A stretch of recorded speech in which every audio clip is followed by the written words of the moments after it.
The primitive laws of the Old Testament, the heart of the first law code laid down for Israel in the desert of Exodus, were meant to lead the people into helping everyone who needs help, even foreigners, widows, and orphans.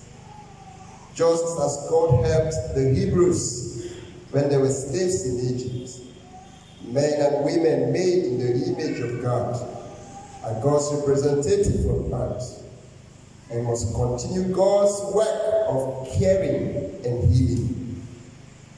Anyone in need must not be humiliated, but must be given full human dignity, allowed to stand tall before his or her neighbors.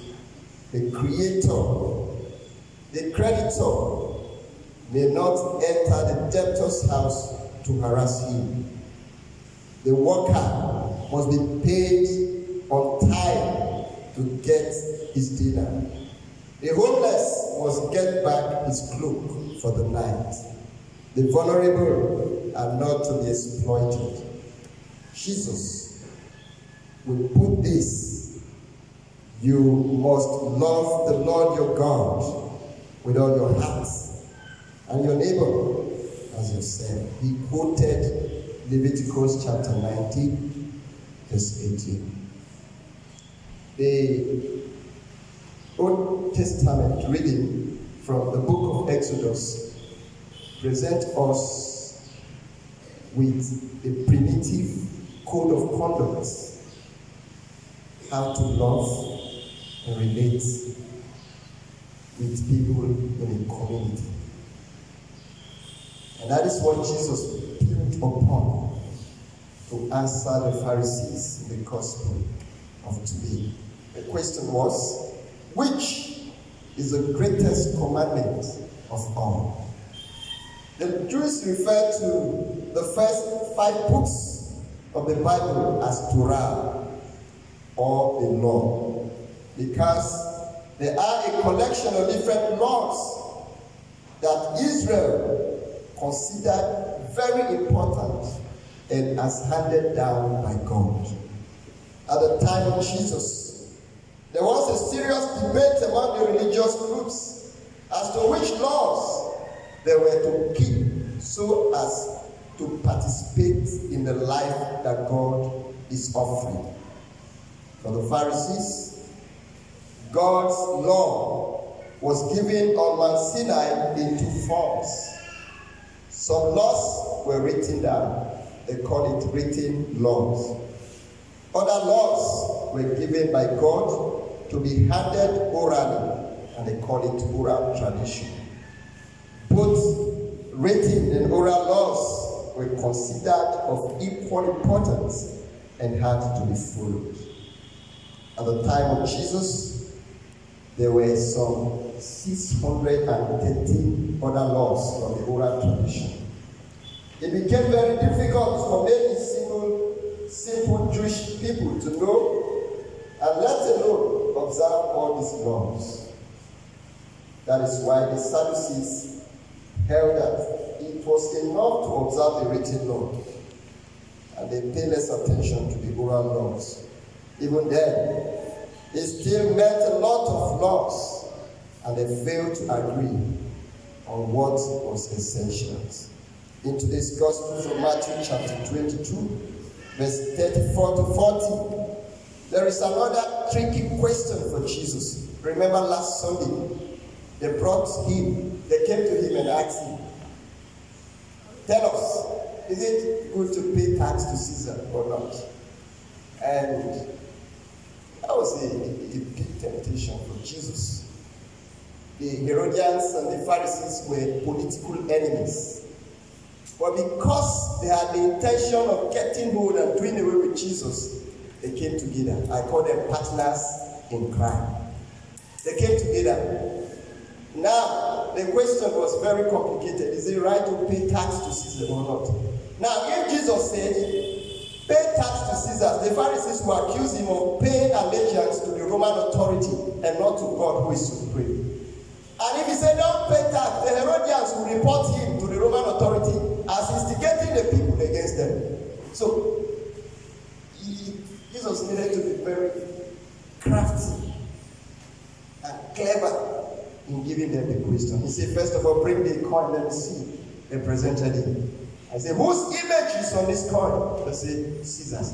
He told them, oh, so you also pay allegiance to Caesar, because if you don't respect him, you will not carry a coin that carries his image. So you respect him too. And he told them, give to Caesar what belongs to Caesar, and to God what belongs to God. And they were defeated.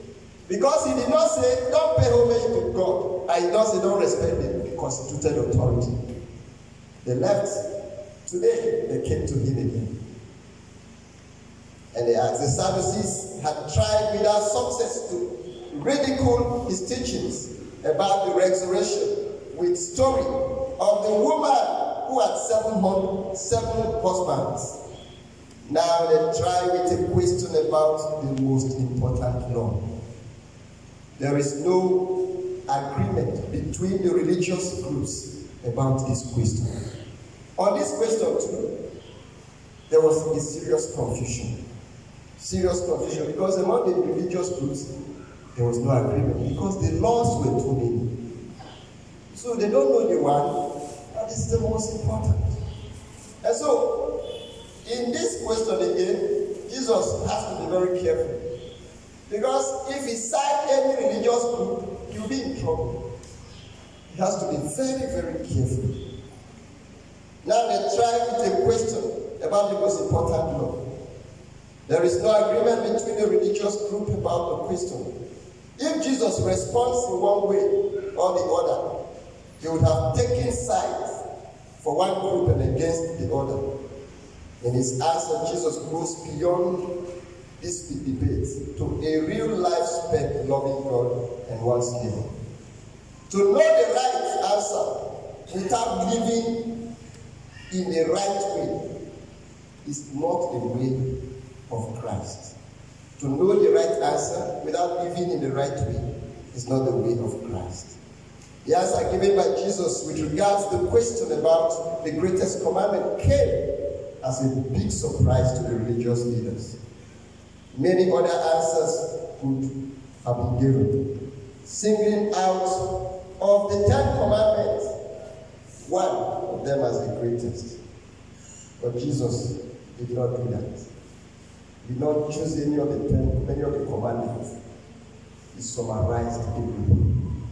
Now, one of the possible summary that could be given as the greatest is the common code of behavior, rule, commandment that was invoked at that time. Do to others what you would like them to do to you. Or don't do to others what you would not like them to do to you. That would have summarized everything. But that law is more of a selfish law. Do to others. It's all about you. So what I want people to do to me, I do for them. And what I don't want them to do to me, I don't do to them. It's a selfish law. Jesus said, no, the law of God goes beyond that. And he told them love. Here, love is not, he did not say obey. He did not say adore. He did not say fear. He did not say fear the Lord. He did not say revere him. He said love. Love is not the want of companionship or of sex. No. Love is the willing generosity of mother to a helpless young child. A helpless child. The mother has nothing to gain at that moment. But it goes all the way to care and rescue the baby. We see so many mothers offering their life just in exchange for their babies. Daughter to helpless old parents. Of a wife to alcoholic husband. Of a husband to a paralyzed wife. Seeking no reward but the happiness of the other person. Paul gives us useful checklists in the 1 Corinthians chapter 13. He said, love is kind, love is patient, love endures everything. It bears away. You see the litany of what love is all about. And St. John will also tell us in 1 John chapter 4 that you cannot love the Lord you cannot see if you cannot love